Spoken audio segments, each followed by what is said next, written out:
Bonjour à tous et bienvenue dans cette nouvelle vidéo de présentation d'uniforme. Aujourd'hui, j'ai l'honneur de vous présenter l'uniforme porté par l'infanterie écossaise en Normandie en 1944.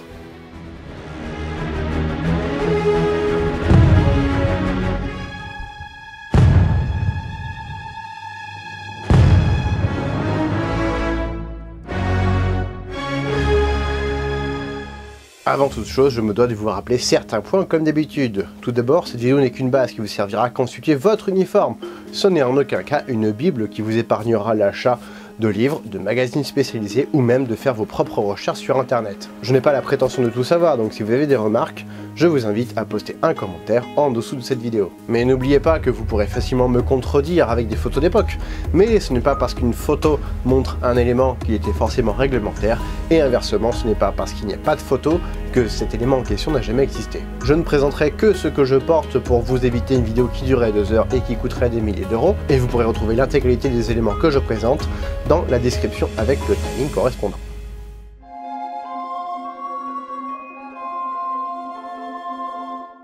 Hello everyone, Simon from Rifleman Moore here. Remy's asked me to run over a little bit of history of the 51st Highland Division, and we're going to get into that now. In 1937, the 51st Highland Division was commanded by Major General Victor Fortune. It arrived in France at Le Havre to join the British Expeditionary Force, or BEF, in mid-January 1940. The division moved eastwards to be stationed in front of the fortress at Hackenberg on the Maginot Line. The division thus escaped the encirclement of Dunkirk in June 1940. During the subsequent period, it provided a line of defence along the Somme and was then attached to the French 10th Army. On June the 5th and 6th, 1940, the division was subjected to numerous assaults from numerically superior German forces and suffered the worst casualties in its history in the process. Whilst remnants of the 154th Brigade managed to escape, the 152nd and 153rd Brigades were trapped at Saint-Valery-en-Caux and were forced to surrender on June 12, 1940, with General Fortune, one of the highest-ranking British officers, taken prisoner during the Second World War. In August 1940, the 51st Territorial Army Duplicate Division, the 9th Highland Division, was renamed as the 51st Highland Division. This new incarnation of the 51st then participated in the defence of the south coast of England and the north-east coast of Scotland for 2 years. The 51st was then sent to North Africa in August 1942, joining the 8th Army, and the new recruits experienced their first battle at El Alamein in October through November 1942. The division played a major role in Operation Lightfoot, despite the minefields, facing the 20th Panzer Division of the Afrika Korps and some Italian units. It then took part in the Battle of Wadi Akarit in Tunisia in early April 1943. The division next saw successful action in the invasion of Sicily and then Italy. The 51st was then repatriated to the United Kingdom to prepare for the invasion of Europe. The division landed in Normandy on June the 7th and was integrated into 1st Corps and sent on to the Orne to support the 6th Airborne Division. It participated in difficult fights in Breville on June the 11th and 12th and in Colombelles on July 11th. Despite improved efficiency during Operation Goodwood, Montgomery was disappointed with the division's performance, as operational goals were only partially met. The division, newly integrated into the 1st Canadian Army, captured Lisieux in August 1944 as part of Operation Totalize, then Operation Paddle. It then continued its progress eastwards to Saint-Valery-en-Caux, where the original 51st Highland Division had surrendered in 1940. The 51st Division was then engaged in Operation Estonia to liberate Le Havre in September 1944, and then took part in the Battle of the Scheldt in October 1944. During the Battle of the Bulge, the 51st weren't sent to the front line, but formed part of the second line ready to blunt any German breakthrough. In January 1945, the Allies counterattacked, and the division assaulted the northern tip of the German salient, with the help of the US 84th Infantry Division. It then took part in Operation Veritable, allowing the crossing of the River Rhine and the subsequent conquest of the Rhineland. The division ended the war in northern Germany, having suffered a total of 15,362 casualties, missing or wounded, since August 1942. The end of the war brought a grand victory parade through the streets of Bremerhaven, the opportunity for some units to wear their kilts. Field Marshal Montgomery rotated the division. Among the good divisions that served under my command during the Second World War, none was as good as the Highland Division.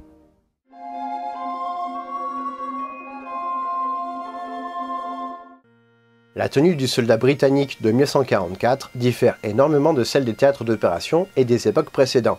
En effet, le blanco, couleur appliquée sur les équipements, aura changé plusieurs fois durant la Seconde Guerre mondiale, rendant impossible l'utilisation de matériel de 1940 en 1944 sans passer par un changement de couleur. Le pantalon de battle dress mis en place en 1937 est ici un pattern 40, pour modèle 40, donnant ainsi le nom de BD P3740. Il s'agit d'un pantalon réalisé en drap de laine épais, disposant de 5 poches. Une grande sur la cuisse gauche, destinée à contenir des cartes, une plus petite sur la cuisse droite qui contiendra le First Aid Dressing, 2 poches sur les côtés et une poche sur la fesse droite. Les boutons seront apparents, caractéristiques du modèle 40 de Battle Dress, et les passants de ceinturon auront été supprimés. Les boutons en laiton sont disposés à l'intérieur, au niveau de la ceinture, pour y fixer des bretelles élastiques blanches, indispensables pour un confort optimal. 2 boutons sont placés à l'arrière, un au-dessus de chaque, pour pouvoir y fixer la veste de Battle Dress. Les brodequins cloutés modèle 1927 étaient les chaussures réglementaires pour toute l'armée britannique durant la Seconde Guerre mondiale. Ils sont réalisés en cuir et se ferment par des lacets en cuir également, à passer dans 6 paires d'œillets. Le laçage est particulier, prêtez bien attention à ne pas vous tromper. Des tutoriels sont disponibles sur YouTube ou sur Facebook. La semelle sera ferrée et un fer sera également disposé à l'avant pour accroître la solidité de la chaussure. Attention cependant sur sol lisse, les clous pourront vous faire chuter. Une paire de guêtrons modèle 1937 viendra se placer au-dessus pour protéger les chevilles. Elle se ferme par 2 boucles en laiton qui seront placées à l'extérieur de la jambe, sangle vers l'arrière. Une chemise en flanelle sans col première version sera portée sous la veste de Battle Dress et permettra un meilleur confort au combat qu'un t-shirt avec manches courtes, la veste en laine n'étant pas agréable à porter sur la peau. Elle se ferme par 3 boutons sur l'avant, la chemise n'ayant qu'une ouverture partielle. Les bretelles seront portées par-dessus pour vous permettre d'enlever plus facilement votre pantalon en cas de besoin. Notre soldat écossais porte les plaques réglementaires de l'armée britannique, réalisées en fibre et accrochées à une cordelette blanche. Ainsi, le nom et les initiales du prénom, la religion, le grade et le matricule étaient frappés sur ces petites plaques. La plaque rouge était destinée à être arrachée lorsque la plaque verte restait sur le cadavre. La veste de Battle Dress P3740 vient compléter le pantalon du même nom. Notre soldat étant écossais, il porte le tartan des Gordon Highlanders en tant que title, dont le port comme ceci est spécifique du 1er bataillon. L'insigne de la 51st Highland Division sera porté en dessous, suivi de 2 strips, rouges, couleur de l'arme de l'infanterie, permettant d'identifier l'appartenance à la 153e brigade, qui était la 2e brigade de la division. La veste de Battle Dress est réalisée en drap de laine avec 2 poches sur la poitrine, fermées par 2 boutons en plastique. Elle se ferme sur l'avant par 5 boutons et 2 crochets permettent de fermer le col. Une bande de drap sera placée dans une boucle en acier pour fermer à la ceinture. 2 passants sont disposés à l'arrière pour y fixer les boutons du pantalon. Contrairement à la veste modèle 37, tous les boutons sont apparents, caractéristiques du modèle P3740. Les Gordon Highlanders étant intégrés à un régiment d'infanterie de tradition écossaise, ils ne disposaient pas d'un General Service Beret classique, mais d'un Tam O'Shanter. Il doit son nom au héros du poème éponyme de Robert Burns. Il fut introduit dans l'armée britannique en 1815 pour remplacer la coiffure écossaise précédente, le Glengarry, qui ne sera plus porté que par certains officiers au combat. Il sera surmonté d'un pompon et un insigne sera placé au-dessus de la tempe, placé sur un morceau de tartan correspondant au clan. Ici notre insigne est typique des Gordon Highlanders, et le tartan correspondra. Il faudra coudre le tartan sur le haut du tam, contrairement à maintenant où le tartan peut être cousu sur la bande élastique. Le casque MK2 est adopté en 1938 et distribué à partir de 1939. Il connaîtra de nombreuses évolutions tout au long de la guerre, mais il n'était pas impossible de retrouver des casques MK1 de la première guerre reconditionnés, puisque le MK2 était en fait une version améliorée de son prédécesseur. Il est surnommé casque Brodie, du nom de son concepteur, John Leopold Brodie. Une coiffe en toile cirée est sertie sur un cerclage circulaire, puis en croix, le tout retenu par une vis sommitale, sur le haut du casque et apparente depuis l'extérieur. Cette vis changera de taille en fonction des versions du casque. Le casque est doté d'une jugulaire en toile, montée sur un ressort, puis un élastique. Il est réalisé en acier haut manganèse, permettant une déformation lors d'un choc important, et non d'une cassure nette, permettant une meilleure sécurité aux soldats le portant. Les couleurs vont varier suivant les périodes et les fronts, et des camouflages pouvaient être retrouvés à l'initiative du soldat. Un filet à petite maille muni de bandes de toile de jute sera placé dessus, le filet pouvant être de couleur tan, vert ou brun. Le casque Mark III viendra se retrouver sur les troupes en première ligne en juin 1944, mais les Gordon n'en étaient pas équipés, ceci étant arrivé en France le 7 juin 1944.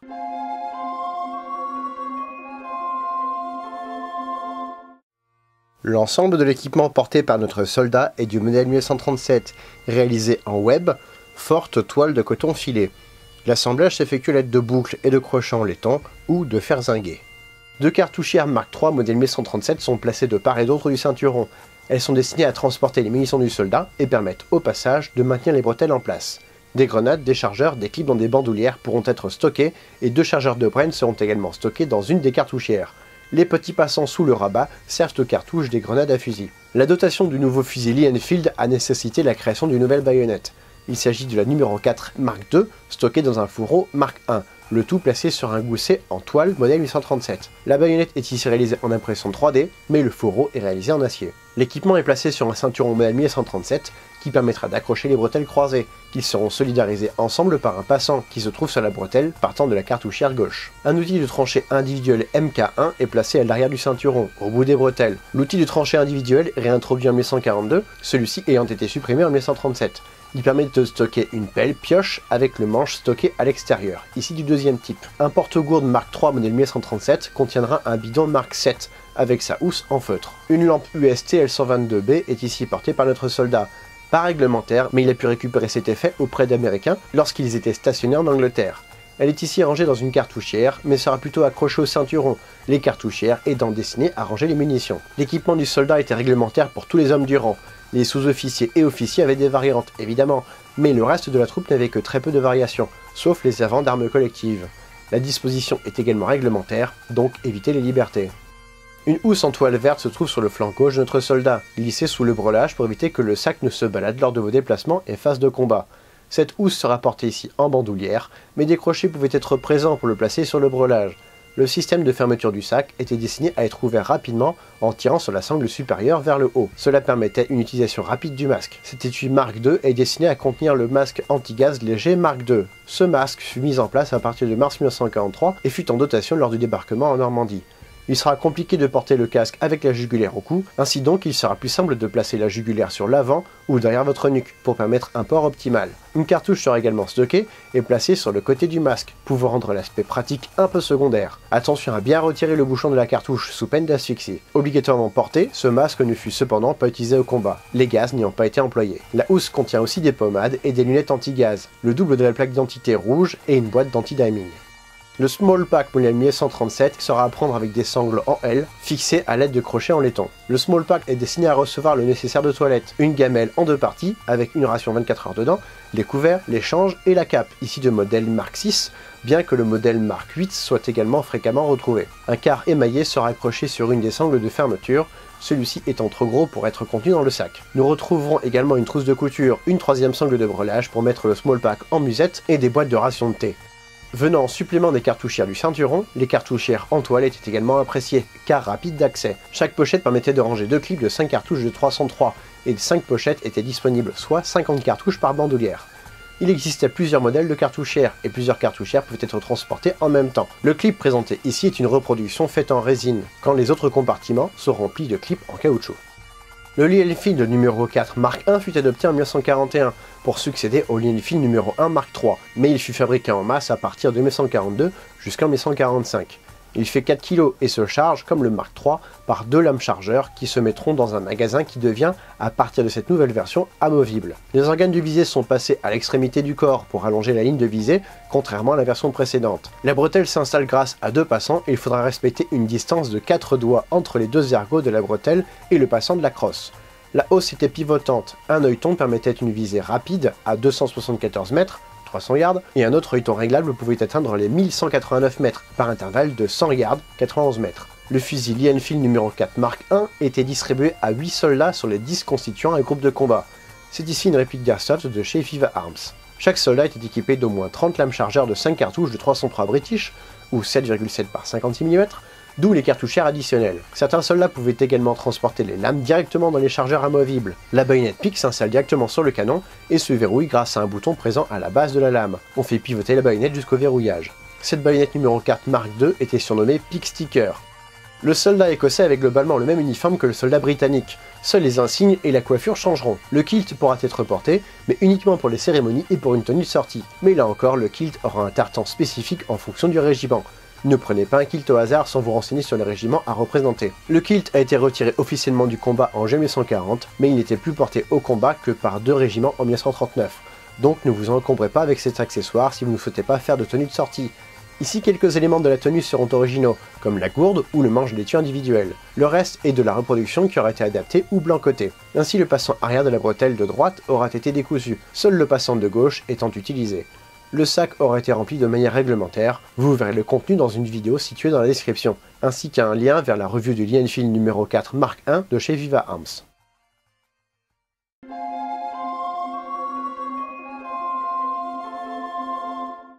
Les brodequins, aussi appelés Ammo Boots ou Boot General Service, connurent de nombreuses évolutions de la fin des années 1880 à la fin des années 1850. Le nom Ammo Boots vient du fait que les premières chaussures ont été fabriquées par le maître armurier à Woolwich au sein des quartiers généraux d'un régiment d'artillerie et non par les QG de l'armée britannique. Les brodequins étaient réalisés avec plusieurs pièces de cuir, certaines en cuir grainé, d'autres en cuir souple. Ils étaient conçus plus pour être résistants et durables que pour son confort. Une semelle en cuir permettait d'accueillir des clous, un fer à l'avant et un à l'arrière sur le talon. Elle se ferme par un lacet en cuir qui sera à lacet façon commando, pour permettre une ouverture rapide en cas d'urgence, avec une lame de couteau. Une paire de guêtrons modèle 137 viendra se placer par-dessus la cheville, pour la protéger et imperméabiliser au maximum les chaussures. Elles se fermeront par 2 boucles, et il conviendra de bien choisir votre taille. Les boucles devront être à l'extérieur de la cheville, et les sangles dirigées vers l'arrière. Du blanco vert foncé aura été ajouté pour améliorer leur imperméabilisation à l'eau. Créé en 1837 et modifié en 1840, le pantalon de battle dress était le pantalon réglementaire de toute l'armée britannique. Il est réalisé en drap de laine épais et il est ainsi fortement conseillé de porter un caleçon long en dessous pour éviter que vos jambes ne finissent irritées. Il n'y a pas de passant pour fixer une ceinture, donc des bretelles élastiques blanches seront indispensables. 5 poches seront disposées tout autour du pantalon, 2 sur les côtés, une sur chaque cuisse et une sur la fesse droite. Le bouton des poches avant sont apparents, contrairement à la version précédente du pantalon. La grande poche de gauche sera destinée à contenir une carte, mais pourra servir à contenir des clips supplémentaires pour un accès rapide. 2 boutons sont placés à l'arrière du pantalon pour y fixer la veste de battle dress. Apparue au début des années 30, la chemise en flanelle sera portée sous la veste de battle dress. Elle se ferme par 3 boutons sur l'avant et il sera conseillé de porter les bretelles du pantalon par-dessus. Elle vient remplacer la précédente version qui date d'octobre 1817 et ne sera pas modifiée au cours de la Seconde Guerre. Des plaques d'identité seront portées par tous soldats de l'armée britannique. Elles sont sous forme de disques réalisés en fibre et seront accrochées à une cordelette blanche. Le nom et les initiales du soldat ainsi que la religion et le matricule seront frappés pour permettre l'identification du soldat de son vivant comme après sa mort.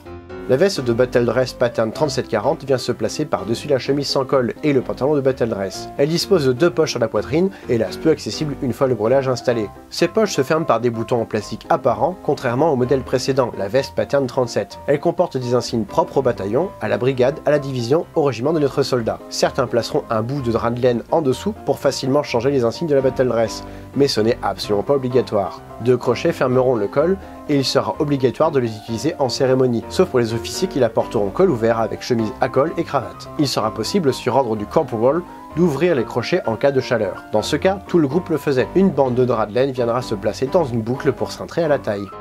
La coiffure réglementaire pour l'infanterie britannique était le casque, mais les Écossais pouvaient disposer de leur coiffure traditionnelle. Ainsi, le tam o' shanter fut utilisé durant toute la Seconde Guerre, venant remplacer le Glengarry qui fut utilisé au début de la précédente guerre pour toute la troupe. La couleur du tartan des Gordon Highlanders se retrouvera sur la face avant gauche, qui ne sera pas placée sur la bande élastique mais au-dessus. L'insigne des Gordon sera placé par-dessus. Adopté en 1938 pour toute l'infanterie britannique, le casque Mark II connaîtra des évolutions tout au long de la guerre, bien que les casques Mark I soient toujours utilisés par certains soldats en fonction des stocks et des unités. Il dispose d'un serre-tête en toile cirée qui sera solidarisé avec le casque au moyen d'une vis située sur le sommet. C'est d'ailleurs cette vis qui vous permettra de fixer le filet de camouflage, qui peuvent être beige, vert ou brun. De la toile de jute aura été ajoutée pour favoriser la dissimulation et surtout les reflets. Le casque Mark II ne sera pas utilisé par les troupes ayant débarqué en première vague en Normandie, le nouveau casque Mark III ayant été privilégié. Le brelage du soldat écossais est identique à celui de l'infanterie britannique. Il sera disposé de manière réglementaire, la seule liberté autorisée sera l'emplacement de l'outil individuel. 2 cartouchières Mark III modèle 1137 se retrouveront de chaque côté du ceinturon. Elles contiendront les chargeurs de Lee-Enfield numéro 4, des grenades Mills, des lames chargeurs et 2 chargeurs de Bren, absents ici car déjà utilisés. Une baïonnette Pic numéro 4 Mark II sera glissée dans un fourreau en acier Mark I, lui-même installé sur une grenadière en toile modèle 37. L'outil individuel MK1 sera placé à l'arrière du ceinturon avec un manche 2e modèle, qui pourra accueillir la baïonnette pour servir d'extension pour sonder des terrains minés. Une fois la lame et le manche assemblés, nous aurons cet outil qui servira de pelle et de pioche. À partir d'avril 45, l'étui possédera un passant supplémentaire pour éviter la perte du manche d'outil. Un bidon Mark 7 en émaillé vert sera contenu dans une housse en feutre, accroché au brelage au moyen d'un porte-gourde Mark III modèle 37. La 2e cartouchière contiendra ici une lampe TL122B américaine, objet personnel se révélant plus pratique pour s'éclairer la nuit que les lampes anglaises. Le tout sera fixé au moyen de crochets en laiton sur un ceinturon modèle 37, qui supportera les bretelles croisées, permettant de soutenir le poids du brelage. Seule la bretelle de gauche disposait d'un passant dans lequel était glissée la bretelle droite. Sur le côté gauche, porté par notre soldat, coincé sous le ceinturon, se retrouvera la housse Mark II pour contenir le masque anti-gaz Mark II également. Le traumatisme causé par l'utilisation des gaz de combat pendant la Première Guerre a forcé les troupes anglaises à avoir toujours un masque anti-gaz à disposition. Ce modèle fut mis en place à partir de mars 1943. Il faudra visser une cartouche sur le côté gauche du masque, mais ne sera que peu pratique à utiliser, la buée apparaissant rapidement. Le Small Pack modèle 1137 était transporté dans la tenue de campagne du soldat. Il s'attache aux cartouchières à l'avant à l'aide des bretelles en L et d'un crochet en laiton. Il contiendra le nécessaire de toilette du soldat, sa gamelle, son kit de couture, etc. Et un quart émaillé sera placé sur l'une des bretelles de fermeture. Un poncho Mark VI sera roulé sur le dessus, et une partie sera apparente depuis l'extérieur. Le fusilier Enfield numéro 4 Mark I est une évolution majeure du fusilier Enfield numéro 1 Mark III, issu de la Première Guerre mondiale. Il fut adopté en 1941, mais distribué à certaines unités à partir de 1942. Pour venir l'alimenter, des lames chargeurs de 5 cartouches de 303 British étaient perçues dans l'équipement du soldat. Ainsi, des cartouchières en toile en bandoulière étaient utilisées en plus des cartouchières classiques. Le fusilier Enfield était plus précis que son prédécesseur, les organes de visée arrière ayant été reculés au maximum par rapport au fusil précédent, ce qui permettait d'allonger les lignes de visée et d'accroître sa précision. La hausse est d'ailleurs rabattable pour profiter d'un temps de visée rapide à 300 yards ou d'une visée plus précise allant de 200 à 1300 yards. La baïonnette se plaçait à l'extrémité du canon, pouvant, selon la légende, améliorer encore plus la précision, les vibrations du canon lors du départ du coup se poursuivant dans la baïonnette. Il s'agit ici d'une réplique d'Airsoft développée par Viva Arms. Vous pourrez retrouver le lien de la review complète dans la description de cette vidéo. Si vous avez des cartouchières, arrangez-vous pour remplir les compartiments avec des clips neutralisés, des clips en caoutchouc, en résine ou en imprimante 3D. Une cartouchière vide sera moche et inutile, autant la laisser dans votre sac à dos ou les cartouchières.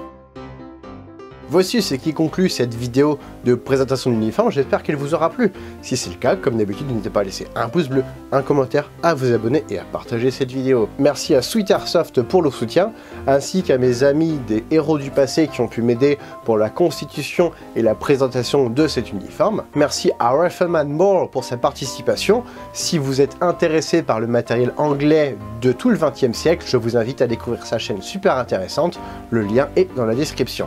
Par contre, c'est en anglais. Et si vous aussi vous voulez me soutenir, n'hésitez pas à le faire via les liens Tipeee et MyTip disponibles dans la description, ou alors en souscrivant à la chaîne, ainsi vous deviendrez membre avec quelques avantages quand même, et en plus vous pourrez m'aider que ce soit sur la forme ou sur le fond de mes vidéos. Quant à moi, je vous retrouve prochainement pour de nouvelles vidéos de présentation de répliques d'Airsoft, d'uniformes et de VIP.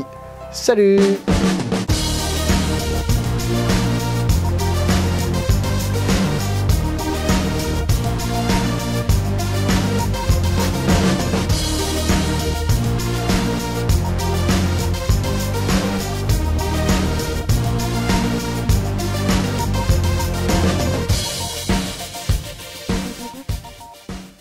Ah, mamma mia, elle me fait une pizza écossaise.